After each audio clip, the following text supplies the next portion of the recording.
أعوذ بالله من الشيطان الرجيم. بسم الله الرحمن الرحيم. السلام علیکم ورحمۃ اللہ وبرکاتہ۔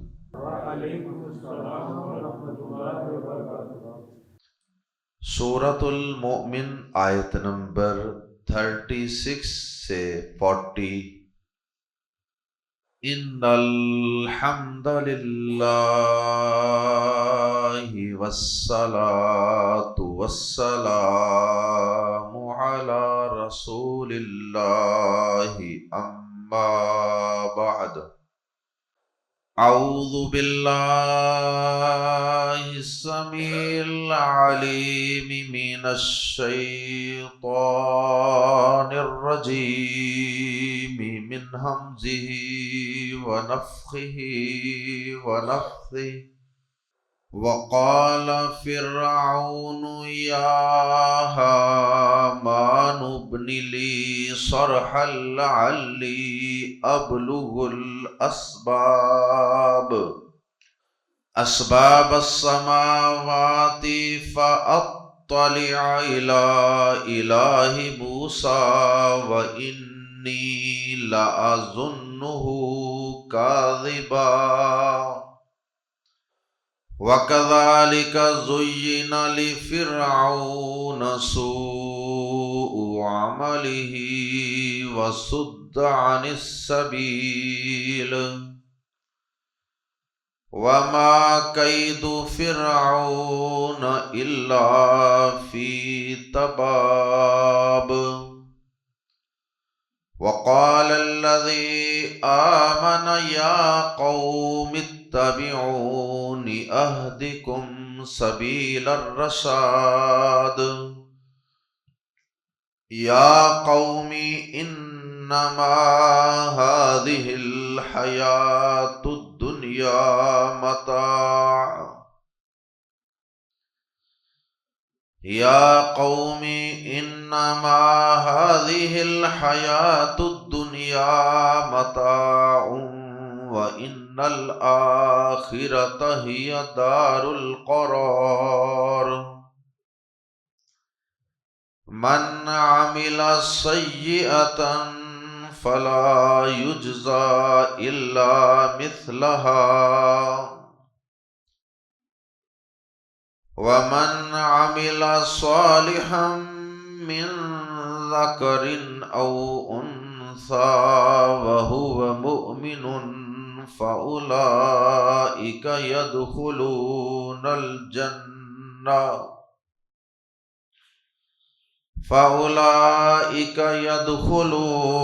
الجنة يرزقون فيها بغير حساب۔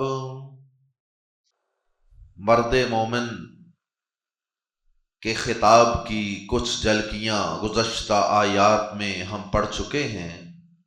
وہ مرد مومن بڑی شجاعت اور بہادری کے ساتھ فرعون کے دربار میں، فرعون کی موجودگی میں آل فرعون کو حضرت موسیٰ علیہ السلام پر ایمان لانے کی اور ان کے رب پر ایمان لانے کی دعوت دے رہا ہے۔ جب فرعون نے دیکھا کہ اس شخص کی باتوں کا میرے پاس کوئی ٹھوس جواب نہیں ہے، تو اس نے ساتھ یہ بھی محسوس کیا ہوگا کہ اس کی باتوں کا لوگوں پر یقیناً اثر بھی ہو رہا ہے، اور مجمع میں پتہ چل جاتا ہے نا، جب کسی کی بات کا لوگوں پہ اثر ہو رہا ہو، کسی کی بات بڑی ایفیکٹو اور مؤثر ہو، لوگوں کے چہروں سے، ان کی حرکات و سکنات سے پتہ چل جاتا ہے کہ اس شخص کی باتوں کا کتنا گہرا اثر ہو رہا۔ فرعون نے جب یہ دیکھا تو اس نے اس مرد مومن کی نصیحت اور نصیحت برے خطاب کا اثر زائل کرنے کے لیے کہ یہ تو مجھے لے ڈوبے گا، یہ تو میری پیری مریدی، یہ مجھے رب مانتے ہیں، تو میرے سارے نظام کے لیے یہ شخص اور اس کی نصیحتیں خطرہ ہیں۔ تو اس نے اس مرد مومن کی نصیحتوں کو بے اثر کرنے کے لیے، ان پر پانی پھیرنے کے لیے، اور ساتھ ہی ساتھ اس کی نصیحتوں کا مذاق اڑانے کے لیے، حضرت موسیٰ علیہ السلام کے عقیدے کا مذاق اڑانے کے لیے اس نے کیا کہا؟ اس نے پاس ہی موجود اپنے وزیر حامان سے کہا کہ یوں کرو، میرے لیے ایک بڑی بلند و بالا قسم کی عمارت اور ٹاور تعمیر کرو۔ یہ مذاق اڑانے کا انداز ہے، یہ استہزاء کرنے لگا ہے۔ موسیٰ علیہ السلام کا کیا عقیدہ تھا کہ اللہ میرا رب ہے، اور اللہ کہاں ہے؟ آسمانوں سے اوپر، عرش عظیم پر اللہ تعالیٰ موجود ہے۔ فرعون حضرت موسیٰ علیہ السلام کے اس عقیدے کا مذاق اڑانے لگا، کہنے لگا اپنے وزیر حامان سے، میرے لیے ایک بہت بلند و بالا عمارت اور محل اور ٹاور تعمیر کرو، میں اس کے اوپر چڑھتا ہوں، اور پھر اس کے اوپر چڑھ کر پھر میں آسمانوں میں ایسے رستے اور ایسے دروازے تلاش کرتا ہوں کہ جہاں سے میں انٹر ہو کر موسیٰ کے خدا تک پہنچ سکوں۔ یہ مذاق اڑانے کا ایک انداز تھا۔ لوگوں کے ذہنوں پہ چونکہ اس مرد مومن کے خطاب کا اثر ہو رہا تھا، اس لیے اس نے لوگوں کے ذہنوں میں تشکیک اور شک اور کنفیوژن پیدا کرنے کے لیے اس طرح کا انداز اختیار کیا۔ پہلی 2 آیات میں تو یہی بات ہے، اور اس کے بعد اگلی آیات میں اللہ رب العزت نے پھر اس مرد مومن کے خطاب کی مزید کچھ باتیں بیان فرمائی ہیں، جس سے معلوم ہوتا ہے کہ فرعون نے بے شک کوشش کی اس کی باتوں کا اور اس کے عقیدے کا مذاق اڑانے کی، لیکن اس مرد مومن نے اس کی، فرعون کی باتوں کی کوئی پرواہ نہیں کی، اور اس نے اپنا خطاب اور اپنی نصیحت جاری رکھی۔ اور پھر مزید اس نے کچھ باتیں بیان فرمائیں، دنیا کی بے وقتی، دنیا فانی ہے، اصل گھر تو آخرت کا گھر ہے، یہ بات اس نے سمجھائی، اور پھر اچھے اور برے اعمال کرنے والوں کے دونوں کے انجام کا تذکرہ کیا۔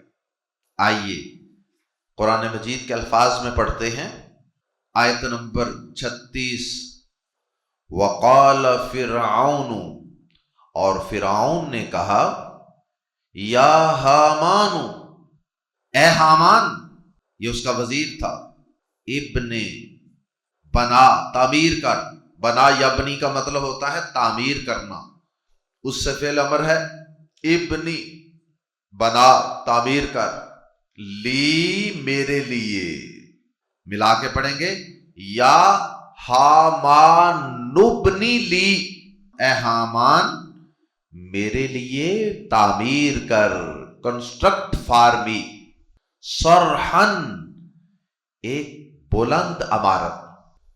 سرحن ایسی عمارت کو کہتے ہیں جو دور سے صاف نظر آئے۔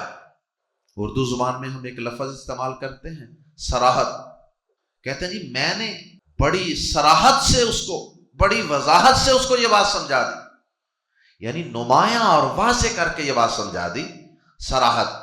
تو یہ اسی سے ایک لفظ ہے سرحن، ایسی عمارت جو بڑی واضح نظر آ رہی ہو دور سے، جیسے مکہ مکرمہ میں، پورے مکہ مکرمہ میں کلاک ٹاور بڑا نمایاں نظر آتا ہے، جدھر سے بھی گاڑی گھوم کے آ جا رہی ہو آپ کو سامنے وہ کلاک ہی نظر آتا ہے، وہ ٹاور ہی نظر آتا ہے۔ سرحن، ایک بلند عمارت، ایک ٹاور، لعلی، تاکہ میں، لعلہ تاکہ، اور آگے چھوٹی یا لگی ہے، لعلی تاکہ میں، ابلغو پہنچ جاؤں، یبلغو وہ پہنچ جائے، تبلغو تو پہنچ جائے، ابلغو میں پہنچ جاؤں، نبلغو ہم پہنچ جائیں۔ لعلی ابلغ، تاکہ میں پہنچ جاؤں، الاسباب، یہ سبب کی جمع ہے، سبب راستے کو کہتے ہیں، ذریعے کو کہتے ہیں، دروازے کو بھی کہتے ہیں، اسباب اس کی جمع ہے۔ لعلی ابلغ، تاکہ میں پہنچ جاؤں، الاسباب، راستوں پر۔ اب پہلے اس نے تجسس پیدا کرنے کے لیے یہ نہیں بتایا کہ کون سے راستے، بس میرے لیے ایک عمارت تعمیر کرو تاکہ میں اس کے اوپر چڑھ کر راستوں تک پہنچ جاؤں یا دروازوں تک پہنچ جاؤں۔ اور آگے پھر اس نے بعد میں وضاحت فرمائی ہے کہ کون سے راستے، کون سے دروازے، اسباب السماوات، آسمانوں کے راستوں پر، کیونکہ موسیٰ علیہ السلام جو عقیدہ لوگوں کو بتاتے تھے اس کے مطابق اللہ پاک اوپر ہے، آسمانوں سے اوپر۔ اس لیے وہ کہنا یہ چاہتا تھا کہ موسیٰ علیہ السلام کے بقول اللہ پاک آسمانوں سے اوپر ہے، تو ظاہر ہے کہ اللہ تک پہنچنے کا راستہ آسمانوں کے اندر سے ہو کے جاتا ہوگا نا۔ اسباب السماواتی، آسمانوں کے راستوں پر، تاکہ میں پہنچ سکوں آسمانوں کے راستوں تک یا راستوں پر۔ فَأَطَّلِعَ، پس میں جھانکوں، یعنی دیکھ سکوں آگے ہو کر، ایسے کسی کو دیکھنا، تاکہ میں جھانکوں، الہ، طرف، الہی موسیٰ کے معبود کی طرف، تاکہ میں موسیٰ کے الہ کی طرف جھانک سکوں۔ اس آیت مبارکہ سے بھی ضمناً یہ بات معلوم ہوتی ہے کہ اللہ پاک آسمانوں سے اوپر عرش عظیم پر، اس عقیدے کی تائید اس آیت سے بھی ہو رہی، اس لیے کہ فرعون کوئی اپنے عقیدے کا مذاق نہیں اڑا رہا، بلکہ وہ موسیٰ علیہ السلام کے عقیدے کا مذاق اڑا رہا ہے۔ تو ظاہر ہے کہ وہ سمجھتا تھا کہ موسیٰ علیہ السلام یہ کہتے ہیں کہ میرا رب، میرا الہ اوپر ہے، اس لیے وہ ان کے عقیدے کا مذاق اڑا رہا تھا۔ وَإِنِّي، اور بے شک میں، لام زبر لا، یقیناً، اظن، گمان کرتا ہوں، ہوں اسے، کاذباً، جھوٹا، استغفر اللہ، وَإِنِّي لَأَظُنُّهُ كَاذِبًا، اور بے شک میں اسے یعنی موسیٰ علیہ السلام کو العیاذ باللہ یقیناً جھوٹا گمان کرتا ہوں۔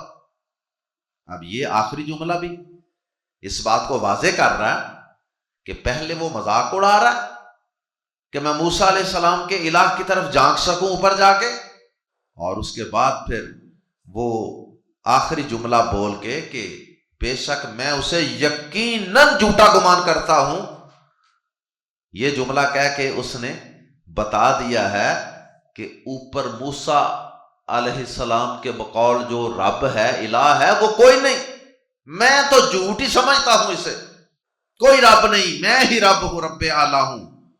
اللہ اکبر۔ وَكَذَلِكَ، اور اسی طرح، جس طرح اس معاملے میں اسی طرح باقی معاملات میں بھی، وَكَذَلِكَ، اور اسی طرح، زُيِّنَ، مزین کر دیا گیا، ڈیکور کر دیا گیا، خوشنما بنا دیا گیا، یہ فعل ماضی مجہول ہے، زُيِّنَ، خوشنما بنا دیا گیا، لِفِرْعَوْنَ، فرعون کے لیے، سوء، برا، عملہ، اس کا عمل، یا ترجمہ کر سکتے ہیں اسی طرح خوشنما بنا دیا گیا فرعون کے لیے اس کا برا عمل یا اس کے عمل کی برائی، یعنی اس کے جتنے اعمال تھے، اس کی جتنی کرتوتیں تھیں کہ وہ اپنے آپ کو رب اعلیٰ کہلواتا تھا، اور پھر اسی طرح وہ موسیٰ علیہ السلام کو العیاذ باللہ جھوٹا کہتا تھا، پھر وہ اسی طرح بنی اسرائیل کے بچوں کو قتل کروا دیتا تھا، یہ سارے اس کے برے اعمال اللہ پاک فرماتے ہیں کہ یہ اس کے لیے خوشنما بنا دیے گئے۔ اعمال برے تھے لیکن انہیں یہ اعمال اچھے لگتے تھے، فرعون اور فرعون کی آل کو، اور یہ اعمال اس کے لیے خوشنما کس نے بنائے؟ شیطان نے، اس کے اپنے نفس نے، اس کے برے ساتھیوں نے، برے مشیروں نے، انہوں نے برے اعمال کو اس کے سامنے، اس کے نفس نے، شیطان نے، برے ساتھیوں نے اس کے برے اعمال کو بڑا ڈیکور کر کے خوبصورت بنا کے اس کے سامنے پیش کر دیا۔ اور جو بھی شخص برائی کرتا ہے نا، شیطان اس کے لیے اس کے برے عمل کو پہلے مزین کرتا ہے، اس کو اچھا بنا کے دکھاتا ہے کہ یہ بہت اچھا کام ہے۔ اور کئی مقامات پہ اس کی نسبت اللہ پاک کی طرف بھی کی گئی ہے کہ ہم نے اس کے لیے اس کے برے اعمال کو خوشنما بنا دیا۔ اللہ پاک کی طرف نسبت کیوں ہوئی ہے؟ اس لیے کہ ہر چیز کا خالق تو اللہ پاک ہے نا۔ گناہ، شیطان، برائی، ہر چیز کا خالق پیچھے اللہ پاک ہی ہے۔ بے شک سبب تو انسان خود بنتا ہے گمراہ ہونے کا، ہر چیز کا چونکہ خالق اللہ پاک ہے اس لیے اللہ پاک اس کی اپنی طرف بھی نسبت فرما دیتے ہیں۔ جیسے گمراہی کی نسبت بھی اللہ پاک نے کئی دفعہ اپنی طرف کر دی کہ ہم جسے چاہتے ہیں گمراہ کرتے ہیں، اصل میں اللہ پاک کرتے گمراہ اللہ ہی ہیں، لیکن کرتے انسان کی اپنی کرتوتوں کی وجہ سے۔ وَكَذَلِكَ زُيِّنَ لِفِرْعَوْنَ سُوءُ عَمَلِهِ، اور اس طرح فرعون کے لیے اس کا برا عمل خوشنما بنا دیا گیا۔ وَسُدَّ، اور روک دیا گیا، سد فعل ماضی مجہول ہے، وَسُدَّ، اور روک دیا گیا، عَنِ السَّبِيلِ، سیدھی راہ سے، اور وہ سیدھی راہ سے روک دیا گیا۔ جب برے اعمال انسان کے لیے خوشنما بن جائیں تو پھر وہ سیدھی راہ پر قائم تو نہیں رہا کرتا، پھر تو وہ شیطانی پگڈنڈیوں میں گم ہو جاتا ہے۔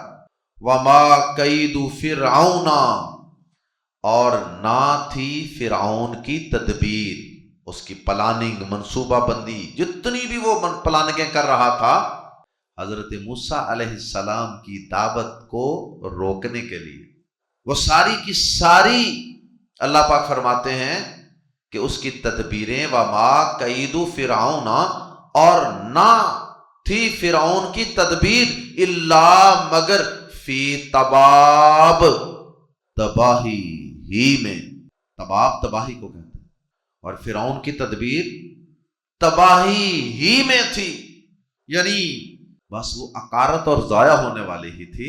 اللہ پاک نے موسیٰ علیہ السلام کی سچی اور سچی دعوت کو لوگوں کے دلوں میں ڈالنا ہی ڈالنا تھا۔ بے شک وہ جتنا مرضی مذاق کر لے، استہزاء بنا لے، مرد مومن نے فرعون کی باتوں کی پرواہ کیے بغیر اپنی بات کو جاری رکھا۔ وقال الذی، اور کہا اس شخص نے جو آمنا، ایمان لایا، اور اس شخص نے کہا جو ایمان لایا تھا، یا قومی، اے میری قوم، بار بار وہ یا قومی یا قومی یا قومی کہہ کر ان سے اپنے تعلق کو درمیان میں واسطہ بنا رہا ہے، ان کو اپنے سے فیملیئر کرنے کے لیے، ان کو اپنی خیر خائی جتلانے اور بتلانے کے لیے کہ تم میری قوم ہو، میں تمہاری قوم کا فرد ہوں، میں کوئی بیگانہ نہیں ہوں، میں تمہارا ہمدرد ہوں، تمہارا اپنا ہوں، تمہیں یہ ساری اچھی اچھی باتیں بتا رہا ہوں، تمہارا بھلا کر رہا ہوں۔ وقال الذی آمن یا قومی، اور اس شخص نے کہا جو ایمان لایا تھا، اے میری قوم، اتبعونی، اتبعونی، نون کے آگے چھوٹی یا تھی جو حذف ہو گئی اور اس کی علامت نون کے نیچے زیر کی شکل میں قائم ہے، اتبعونی، لیکن ہم تلاوت کرتے وقت نون کی زیر کو لمبا نہیں کریں گے، اتبعونی نہیں کریں گے، یہ صرف ترجمہ کرنے کے لیے میں یا کو پڑھ دیتا ہوں۔ اتبعونی، میرے پیچھے چلو، میری پیروی کرو، جو عقیدہ میں تمہیں پڑھا رہا ہوں، بتا رہا ہوں، اس عقیدے کو فالو کرو، اور جو رستہ صراط مستقیم میں تمہیں بتا رہا ہوں اس کو فالو کرو۔ اتبعونی، میرے پیچھے چلو، میری پیروی کرو، اہدی، میں راستہ بتاؤں گا۔ اہدی کا مطلب رہنمائی کرنا، ہدایت دینا، اہدی، میں بتاؤں گا، کم تمہیں، میں گائیڈ کروں گا، میں بتاؤں گا، رہنمائی کروں گا کم تمہاری، سبیل الرشاد، سبیل راستہ، الرشاد بلائی کا، سبیل الرشاد، بلائی کا راستہ، میں رہنمائی کروں گا تمہاری بلائی کے راستے کی طرف۔ آپ کو یاد ہوگا کہ پیچھے ہم نے فرعون کے متعلق بھی پڑھا تھا کہ فرعون نے بھی اسی قسم کی بات کی تھی، اس نے بھی یہی الفاظ استعمال کیے تھے۔ اس مرد مومن نے وہ فرعون والے الفاظ ہی سبیل الرشاد دوبارہ استعمال کیے، یہ بتانے کے لیے کہ وہ فرعون تمہیں سیدھا رستہ کبھی نہیں بتائے گا، وہ تو اپنے مفادات کے تحفظ کے لیے سارا کچھ کر رہا ہے، اپنی چودراہٹ کو، اپنی سرداری کو، اپنی بادشاہت کو اور اپنے جھوٹے رب ہونے کو بچانے کے لیے وہ سارا کچھ کر رہا ہے۔ سچی بات ہے کہ اصل بلائی کا رستہ تجھے میں بتاؤں گا۔ اہدیکم سبیل الرشاد، میں تمہیں بلائی کا راستہ بتاؤں گا، تو میرے پیچھے چلو، فالو می۔ یا قومی، اے میری قوم، پھر وہ سیدھا رستہ اس نے مزید بتانا بھی شروع کر دیا۔ یا قومی، اے میری قوم، انما، صرف، فقط، ہادہ الحیات الدنیا، یہ دنیا کی زندگی، متاع، معمولی فائدہ ہے۔ متاع کی تنوین کی وجہ سے ترجمہ کر رہے ہیں معمولی فائدہ، ویسے بھی متاع کا معنی معمولی فائدہ ہوتا ہے، بالکل ہی معمولی فائدہ ہے۔ اے میری قوم، انما ہذہ الحیات الدنیا متاع، یہ دنیا کی زندگی تو معمولی فائدے کے سوا کچھ نہیں۔ جتنا بھی اس میں جی لو گے، جتنا بھی اس میں کما لو گے، جتنا بھی اس میں بنا لو گے، عارضی، ایک نہ ایک دن ختم ہو جانا، تم نے اس بڑے میلے کو چھوڑ جانا ہے۔ وَإِنَّ الْآخِرَةَ، اور یقیناً آخرت ہیا، وہی دار القرار، ہمیشہ رہنے کا گھر ہے، ہوم آف سیٹلمنٹ۔ بے شک آخرت وہی ہمیشہ رہنے کا گھر ہے، وہی قرار کا گھر ہے۔ قرار کا مطلب انسان کا کسی جگہ پہ مستقل رہائش پذیر ہو جانا، تو اصل رہنے کا گھر تو آخرت ہوئی نا۔ یہ دنیا کی زندگی تو بس معمولی سے فائدے کے سوا کچھ نہیں۔ چند سال انسان اس دنیا میں رہتا ہے اور ان دنیا کی نعمتوں سے فائدہ اٹھاتا ہے اور چلا جاتا ہے۔ اس لیے اے میری قوم کے لوگوں، دنیا کے عارضی فائدے کی خاطر فرعون کا ساتھ نہ دو، بلکہ آخرت کے ہمیشہ رہنے والے گھر کو پانے کے لیے حضرت موسیٰ علیہ السلام کے عقیدے اور ان کے دین کو مان لو۔ دونوں گروہوں کا انجام، من عاملہ، جس نے کوئی عمل کیا، سیئتاً، برا، من عاملہ سیئتاً، جس نے برا عمل کیا، فلا، پس نہ، یجزا، بدلہ دیا جائے گا، الا، مگر، مثلہا، ویسا ہی۔ یہ بھی اللہ پاک کی رحمت ہے کہ حالانکہ اللہ پاک نے اس دنیا کو دارالامتحان بنایا ہے، اس کے باوجود اس اللہ پاک کا یہ کرم اور فضل ہے کہ جو شخص برائی کرتا ہے تو اسے ایک برائی ہی اس کے نامہ اعمال میں لکھی جاتی ہے اور اسے ایک برائی کا گناہ ہی ملے گا۔ یہ نہیں ہے کہ ایک برائی کو 10 گنا 100 گنا بڑھا کر اس کے نامہ اعمال میں لکھا جائے، ایسا نہیں ہے، جبکہ نیکی 10 گنا کم از کم بڑھا کر لکھی جاتی ہے، اور اس سے بھی زیادہ اللہ پاک بڑھا دیتے ہیں 700 گنا، بلکہ اللہ پاک جس کے لیے چاہتا ہے بے حد و حساب بڑھا دیتا ہے۔ وَمَنْ عَمِلَ صَالِحًا، اور جس نے عمل کیا، صالحاً، کوئی صالح، کوئی نیک عمل، من ذکر، مردوں میں سے، او انثی، یا عورتوں میں سے، یا ترجمہ کر سکتے ہیں من ذکر او انثی، مرد ہو یا عورت۔ معلوم ہوا کہ عبادت کرنے میں، نیک اعمال زیادہ سے زیادہ کمانے میں اور اللہ تعالیٰ کا قرب پانے میں مرد عورت کا کوئی فرق نہیں رکھا اللہ نے۔ اللہ نے ایسا کوئی نہیں کیا کہ مرد اگر نیکی کرے گا تو 10 گنا بڑھا کر لکھی جائے گی، عورت نیکی کرے گی تو 5 گنا بڑھا کر لکھی جائے گی۔ یہ اللہ تعالیٰ کا کرم ہے۔ عورت اور مرد کا فرق اللہ پاک نے صرف ان چیزوں میں رکھا ہے جو انتظامی معاملات، ورنہ عبادات میں اور نیکیاں حاصل کرنے میں اور جنتوں میں اعلیٰ درجات حاصل کرنے میں اللہ پاک نے مرد عورت دونوں کے لیے میدان ایک جیسا کھلا چھوڑا۔ وَمَنْ عَمِلَ صَالِحًا مِّن ذَكَرٍ أَوْ أُنثَىٰ، اور جس نے کوئی نیک عمل کیا، مرد ہو یا عورت، ذَكَرٍ أُنثَىٰ، انہی سے 2 لفظ بنتے ہیں، مذکر اور مؤنث۔ جس نے کوئی نیک عمل کیا، مرد ہو یا عورت، لیکن شرط ہے ایک ساتھ نیک عمل کے ساتھ، واؤ، اس حال میں کہ ہوا وہ مومن ہو، مومن، اس کا اللہ پر ایمان، رسولوں پر ایمان، آخرت پر ایمان، کتابوں پر ایمان، فرشتوں پر، تقدیر پر، ہر چیز پر ایمان اور عقیدہ درست ہو۔ اگر ایمان اور عقیدہ درست نہیں، جتنے مرضی نیک عمل کرتا رہے، قیامت کے دن اسے اللہ کی جنت نہیں ملے گی۔ ہاں، دنیا میں اللہ اس کی نیکی کا اسے صلہ دے دے گا۔ فرمایا کہ وہ مومن بھی ہو، فَأُولَٰئِکَ، ایمان کی اہمیت واضح کرنے کے لیے اسے الگ سے ذکر کیا ہے۔ فَأُولَٰئِکَ، تو یہ لوگ ہیں، يَدْخُلُونَ الْجَنَّةَ، جو جنت میں داخل ہوں گے، يُرْزَقُونَ، رزق دیے جائیں گے، فیہا، اس میں، بغیر حساب، بغیر حساب کے، بے حد و حساب جنت میں رزق دیے جائیں گے۔ دنیا میں تو بڑی کیلکولیشنوں کے ساتھ بانٹا جاتا ہے، گن کے، تول کے، حساب کتاب لگا کے، لیکن اللہ پاک بے حد و حساب جنت میں ایسے لوگوں کو رزق دیں گے جو ایمان والے ہوں گے، صحیح عقیدے والے ہوں گے، اور اس کے ساتھ وہ اعمال صالحہ کرتے رہتے۔